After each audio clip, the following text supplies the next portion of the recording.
And we are live. It's your favorite insurance agent, Darnold Jr., and this is FinLit Live. This is the show where we talk about personal finances so you can amplify your financial status and go to that next level. Because guess what? They don't teach us how money works in school. And so I have a Baylor business degree, and they taught us how to evaluate a business. They taught us how to do an income statement and balance sheet, but they never taught us how to improve our credit score. So that's the purpose of this show, is to talk about personal finances. And today we're talking about real estate, and that's a very, very hot topic. It always is. And we have 8 proven ways where you can harness the power of real estate to help your financial situations. So without any further ado, let's go ahead and dive in and get lit.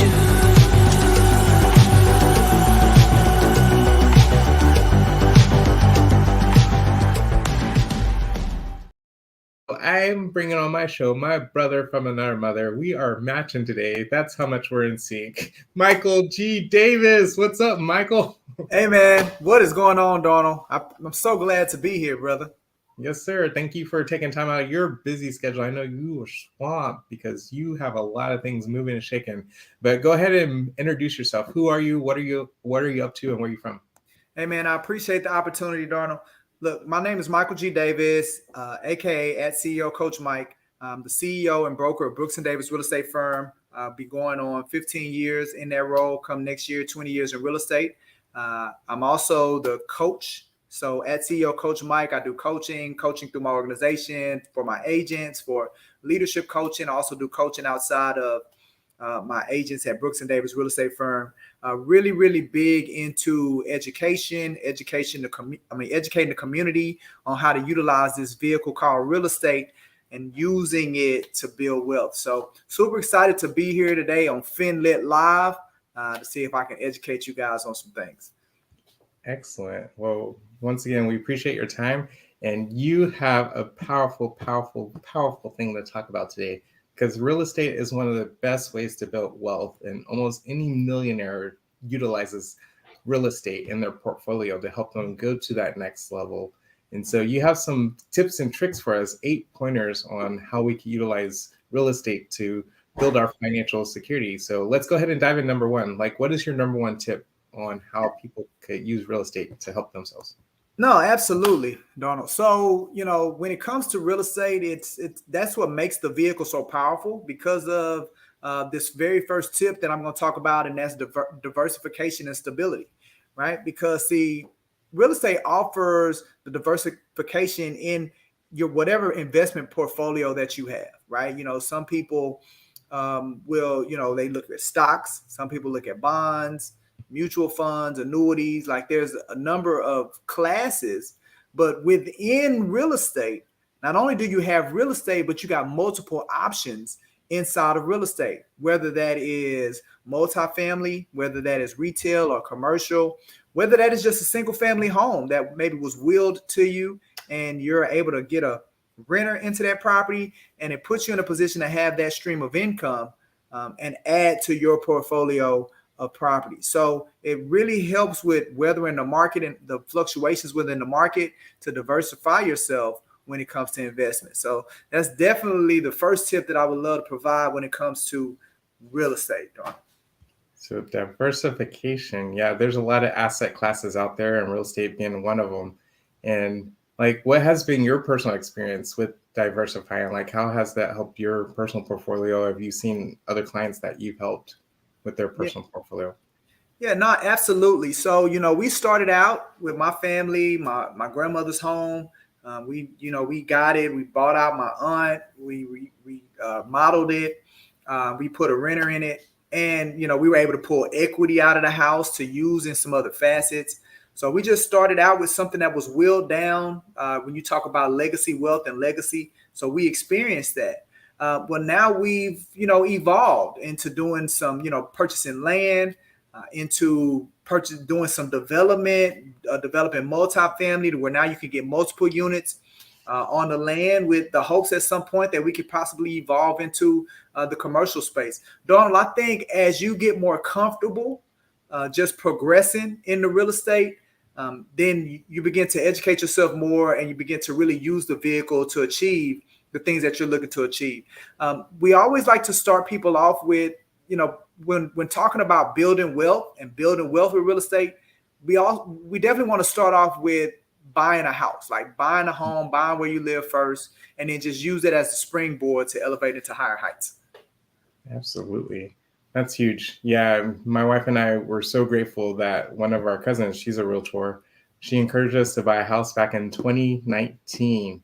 Oh, wow. Talk about impeccable timing. Yes, sir. Yes, sir. Yes, sir. You're definitely living the fruits of your labor right now. Absolutely. And the thing is, we were able to refi, guess what, in 2021, and we hit it at the bottom of the market. Oh my gosh. We got a 2.625 interest rate. Oh man, don't say that too loud, man. They're jealous. You'll cause a mutiny out here, Darnell, man. No. Yeah, right now it's like what, around 6 to 7%. Yeah, man. You'll cause a mutiny out here, man. Don't say that. People be mad. So what's tip number 2 that you have for our audience here? Absolutely, man. So tip number 2, let's talk about appreciation potential, right? When it comes to any asset class, there really isn't anything out there, especially when you're talking about return on investment or cash on cash return, that will really benefit you the way that appreciation potential does. I mean, when you're talking about long-term capital gain, and when you're talking about increased wealth, I mean, real estate's got to be your ticket. Yeah, you can make money on a short-term play, especially if you go in and you begin to do improvements and things like that, which is something we're going to talk about, forced appreciation. But real estate is just one of those things. If you hold on to it long enough, no matter how much you pay for it, if you hold on to it long enough, it's going to turn over with great dividends. So we definitely want to talk about that appreciation potential when it comes to real estate, Darnell. That's huge. And with appreciation potential, guess what? That increases your borrowing ability, right? Because you could take out a home loan. You could take out different vehicles where you can actually borrow against your house and use it for other things if you want to start a business or if you want to reinvest in a real estate. And so that's huge, because I don't know if you know these numbers, but do you know what the average house costs probably 50 years ago is probably what, $30,000 is what I heard, right? Well, and now the average home is around $400,000. Yeah, it's a crazy gain, right? So I'll use my other grandmother. So she's living in her very first house. I literally sat with her and I heard the stories of when her and my grandfather relocated from Sugar Land, right? Mm-hmm. And the reason they left Sugar Land was because they wouldn't allow Black people to buy houses in Sugar Land at that time. No. This was in the early 50s. And they moved to the only suburb where Black people could live at the time. At the time, they called it Chocolate Bayou, but now we know it as Sunnyside.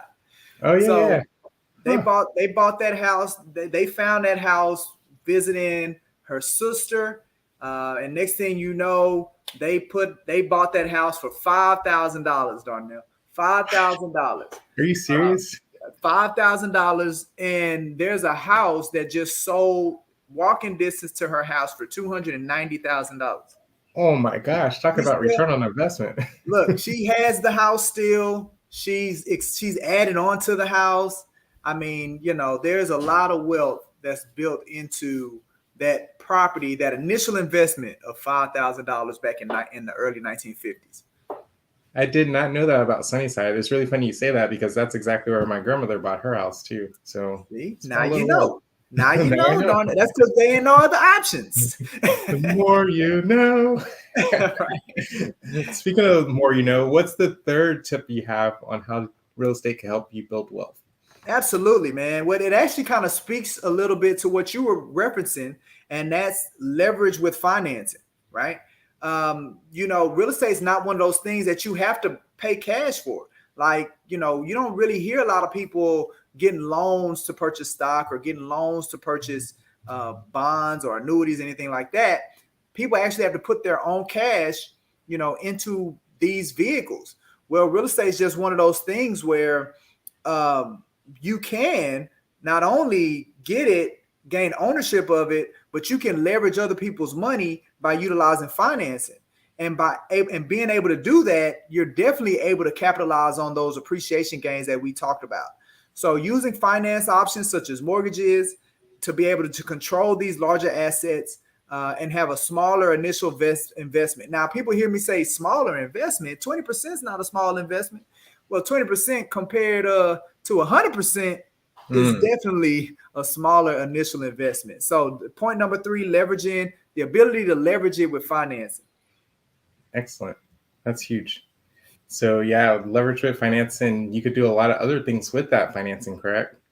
Absolutely. So, one of the things that you talked about is being able to access that equity that you've built into the property and the appreciation. You have vehicles like home equity loans, or you have even now, and this is gaining a lot of interest.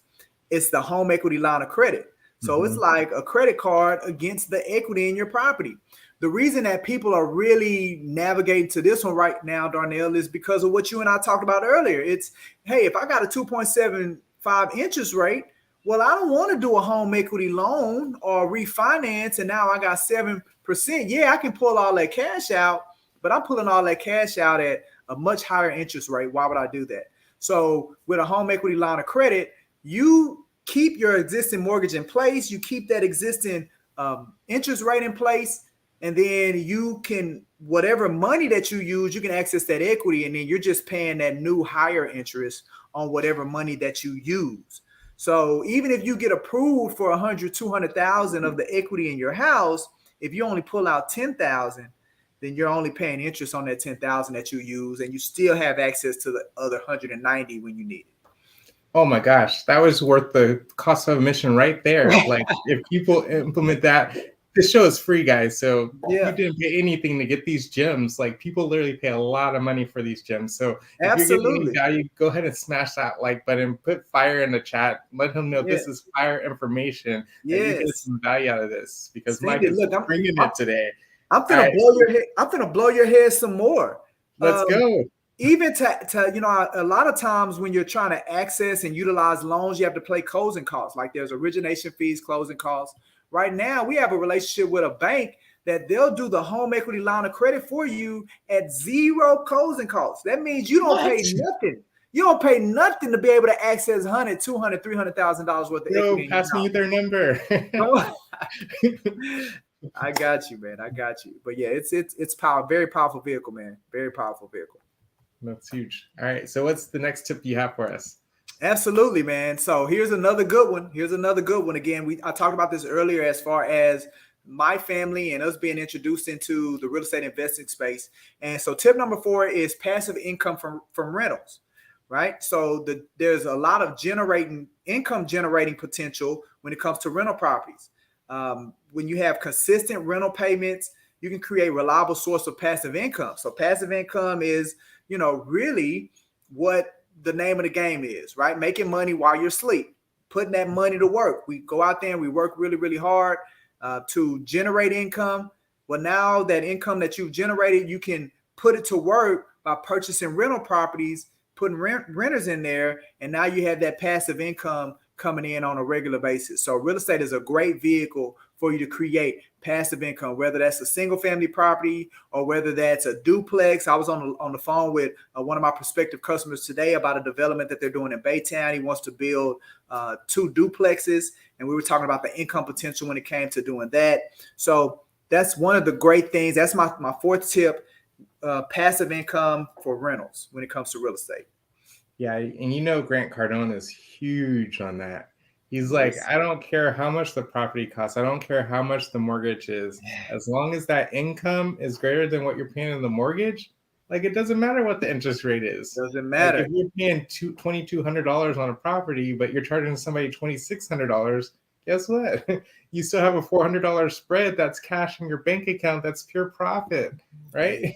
It doesn't matter. Look, I tell people this all the time, Darnell. I say Warren Buffett, the 2 rules of investing. He gave us the 2 rules of investing, right? You ever heard this before? You might have heard this before. What Warren Buffett's 2 rules of investing is? Yep. Yeah. No, rule number 1, don't lose money, right?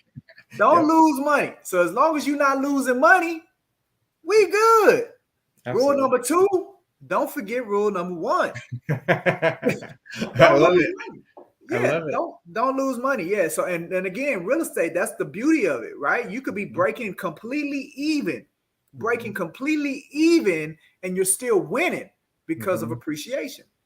Absolutely. Yeah. Oh my gosh, you're dropping gems here. So what is tip number 5?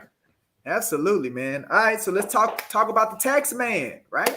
You see the IRS coming, and the one thing that he is very lenient on is real estate, right? There are various tax advantages when it comes to owning real estate, investing in real estate.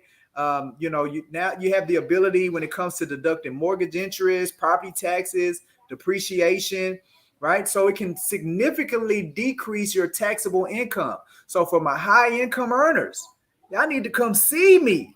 We need to go take some of that income and we need to go redirect it into real estate and begin to use that income to not only generate wealth, but also alleviate some of your tax burden when it comes to the amount of income that you make. So the tax benefits of owning real estate are tremendous. Yeah, that's huge because, like I mentioned, most millionaires own real estate, right? Yeah. Guess who is in charge of our nation?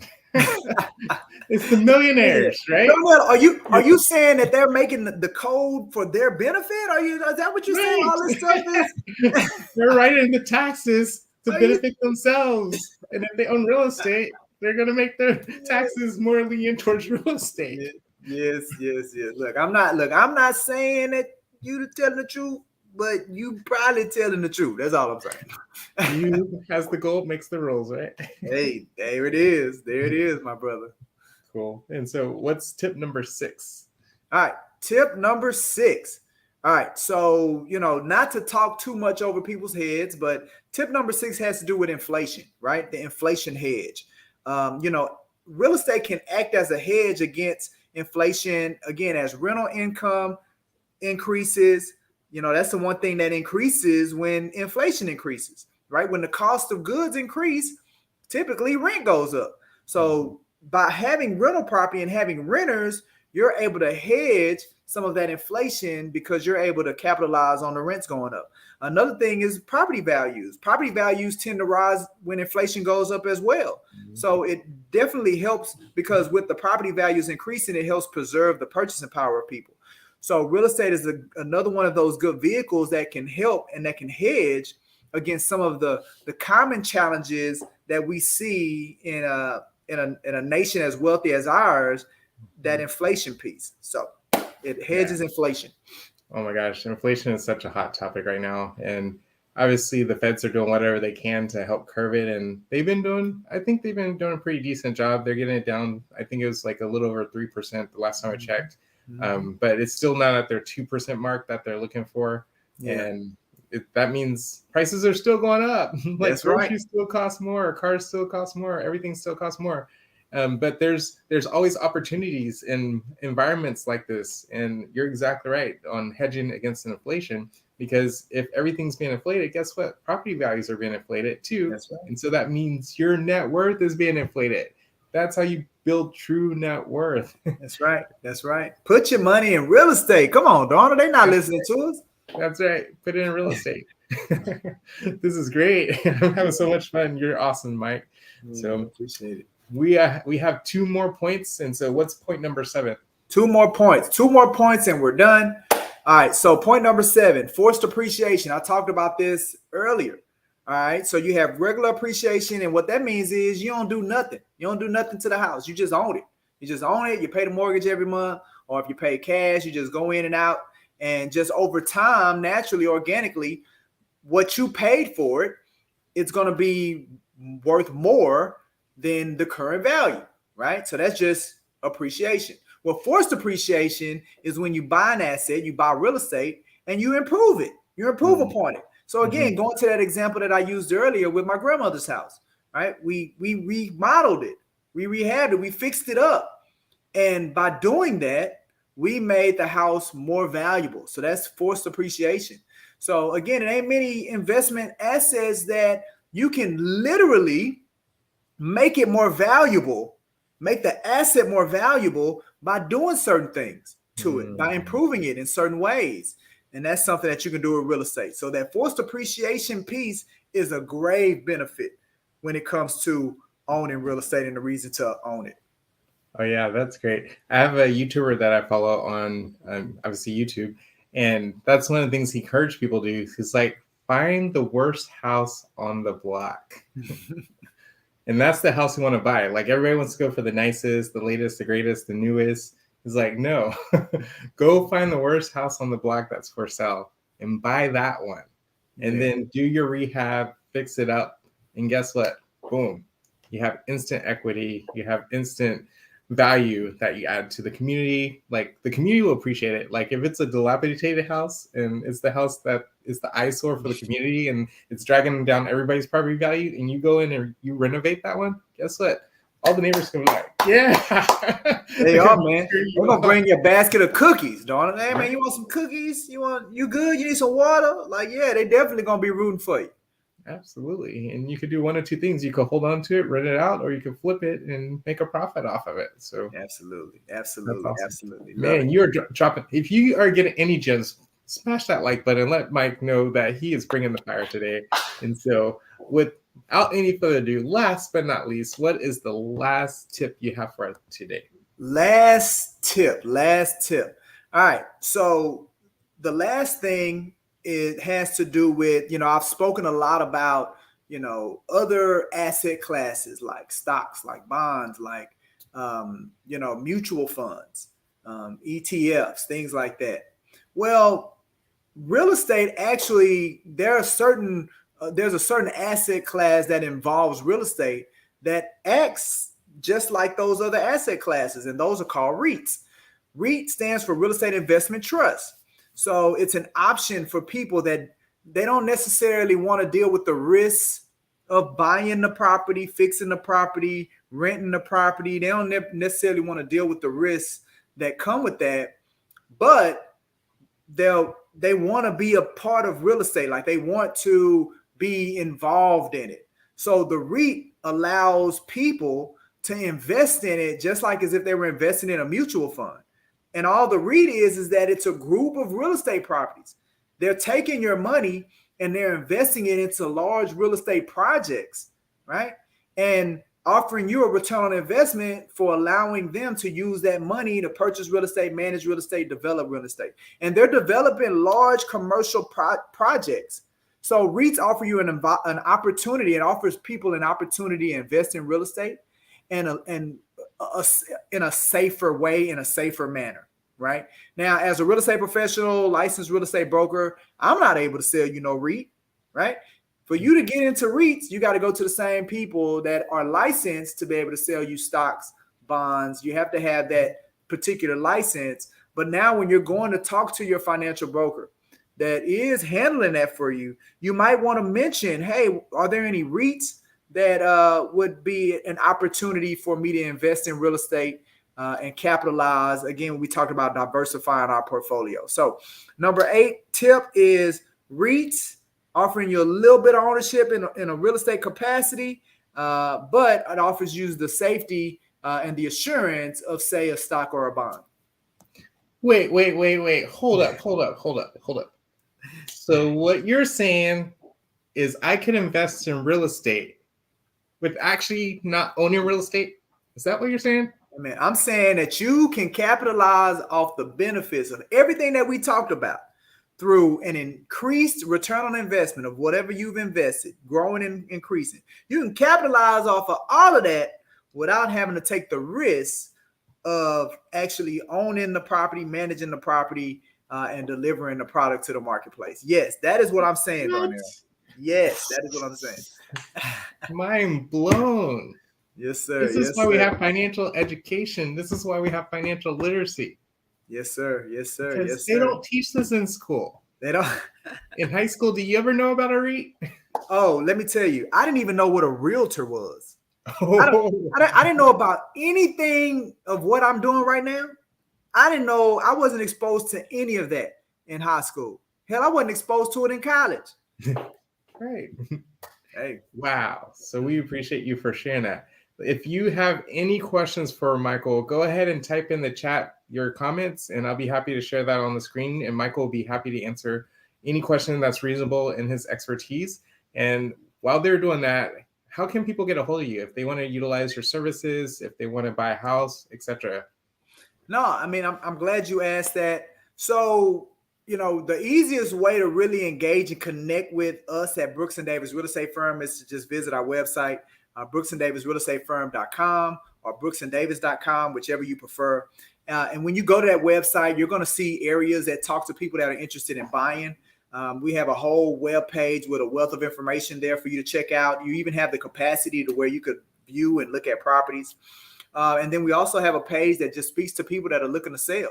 Right. Again, a wealth of information, knowledge. You'll see our method of how we liquidate properties. So you'll be able to see that. Or you're thinking about getting into real estate, right? At this point, Brooks and Davis Real Estate Firm has surpassed 100 people, a part of our organization. We're growing by leaps and bounds. We have an office on the north side of town. We have an office on the west side of town. We're launching into Austin, the Austin area. We're looking at going into Dallas. So we're making some great leaps and bounds. So if you're thinking about getting into this career of real estate, thinking about getting your real estate license, you want to connect with a company that's going to support you and educate you and take care of you, then Brooks and Davis Real Estate Firm is definitely an option. So you can learn more about that on our website as well. Another great place to go to connect with us is our YouTube channel. We call it Success in Real Estate YouTube channel. We post on that YouTube channel multiple times a week. We have 4 digital shows that you'll be able to check out that we call BND TV. So it's a phenomenal way to stay engaged. It's also a phenomenal way to get educated. Constantly doing trainings, constantly doing events, and educating the marketplace and people when it comes to real estate. So our website, our YouTube channel, I encourage you to connect with me personally on Instagram. So at CEO Coach Mike on Instagram. I typically go live on Tuesdays and Thursdays. I go live on Thursdays as well. Matter of fact, in about 30 minutes, I'm going to be going live. And I'm going to be talking about some non-traditional tools and methods for people that are looking to buy or sell that they don't really know about that's in the marketplace. I'm going to open up my treasure box. So those 3 areas, man, our website, our YouTube channel, and connect with me personally on Instagram. Excellent. Yeah, it sounds like there's multiple ways to get a hold of you. We do have a couple of questions from the audience. I'm not sure if you're able to answer this one or not, but it says, do you offer funding option for business owners or self-employed folks? I guess my question would be, yeah. So I'm assuming like a mortgage for someone that is a business owner or self-employed. Yeah, absolutely. We have relationships with mortgage professionals that can accommodate someone that is a business owner or that's self-employed. So they don't necessarily fit the traditional profile that banks are looking for when it comes to approving people for mortgages. Yes, we definitely have relationships with individuals that could accommodate you if you're a business owner or if you're self-employed. So again, I highly encourage you to engage with me. If you want to drop your contact information in the chat, I'll get it, and we'll definitely follow up with you and connect you with those people. Excellent. Great question, Carson. Great question. Yeah, if you have any questions, feel free to type in the chat. I'll be happy to ask Mike. And if he has the expertise, then boom. All right, he has another question. Says for investment properties like fix and flips. Yeah. I literally have a connection with. They'll give up to $500,000 line of credit for fix and flips, and you can have zero experience. Right? Zero experience. If you have experience, you can go up to 10 million. But if you don't have no experience, they at least gonna give you $500,000. You do fix and flips. Come on, man. Wow. You're bringing the fire. That was worth the cost of admission right there. I'm trying to tell them, though. Now. Oh my gosh. They are getting so much value out of today. I love it. So cool. Well, any last words for our audience that you'd like to leave? You know what? I really want, we laugh and we kind of joke about it, but the reality is this. Real estate is a powerful vehicle. It's a powerful vehicle as it relates to building wealth. And unfortunately, I know it's a very uncomfortable conversation, but for decades, as Black people in America, we were deprived of the opportunity, of the access to what we're talking about today. These 8 tips that I gave you, there was a time where our ancestors, again, I talked about luckily my grandmother, although she was ostracized and they had limited access, they found a way, and it literally changed the trajectory of my entire family. and because of the sacrifice and the thing that they did. There are many people in our community and nobody's ever owned a home. Everybody's only rented. Nobody's ever done it. Mm-hmm. So they need you to be that person. Be that person to begin building Black wealth, beginning with home ownership. We start with home ownership, and then we keep pushing it forward, because something as simple as you taking that leap of faith, you moving forward and you buying your first home, something as simple as that will completely not only change your world, but it'll change the world for your family and all those that are coming behind you, like it did for me and my family. So I encourage you, get with someone like myself or some other real estate professional, and let's strongly consider how we can get you in a position where you can buy a property if you're not already there.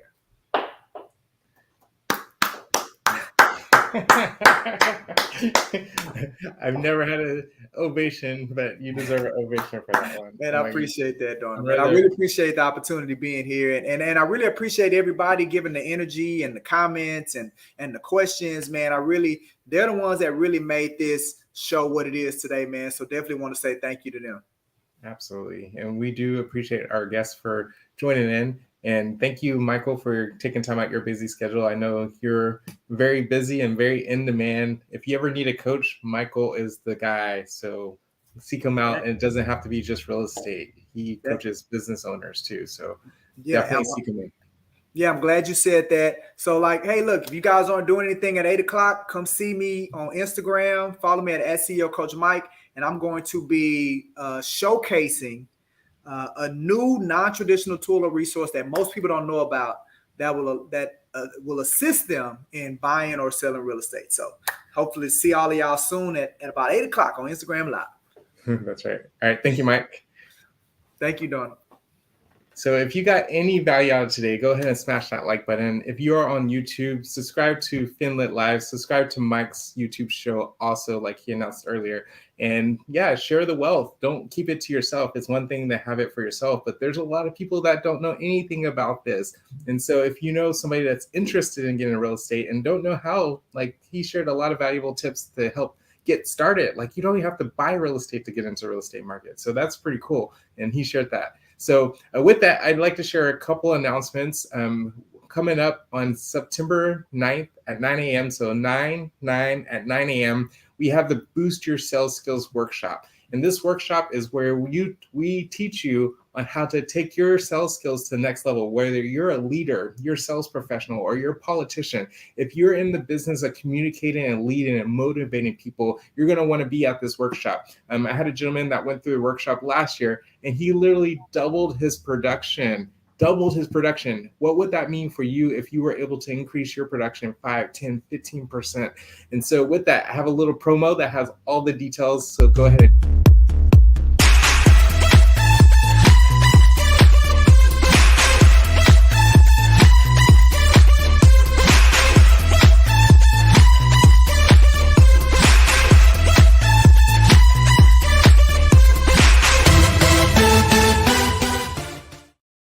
we are super excited about it. It's around the corner. It's going to be here before you know it. Grab your tickets while there's space, because it's going to be limited seating. It's not just going to be us talking, but it's going to be interactive, where it's going to be a workbook where you actually get to jot down notes and see how it applies to your specific industry.